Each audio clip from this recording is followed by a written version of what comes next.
Setiap pagi saat ku berangkat ke sekolah, kulihat kau berdiri di tepi jalan, mengatur mobil dan motor untuk berjalan dengan hati-hati dan sesuai tata tertib lalu lintas.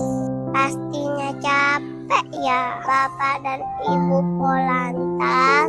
Pagi, siang, malam terus mengatur lalu lintas agar kami aman dan lancar di perjalanan, sehingga kami diberikan keselamatan oleh Allah Subhanahu wa Ta'ala dan berkumpul kembali dengan keluarga di rumah. Terima kasih Bapak Ibu Polantas telah mengenalkan rambu-rambu lalu lintas di sekolah kami, TKIT Ar-Rahman 1, Kuala Nagan Raya, Aceh, sehingga kami dapat mengetahui tata tertib rambu lalu lintas sejak kami kecil. Semoga menjadi bekal ilmu kami kelak besar nanti.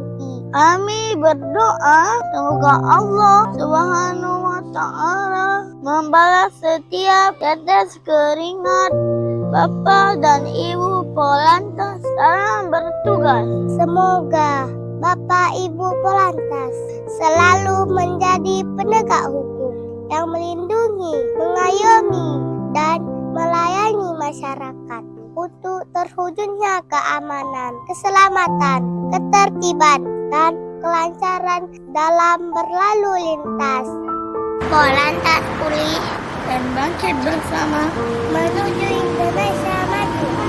Hidup Polantas, jaya Polantas, Indonesia aman, sejahtera.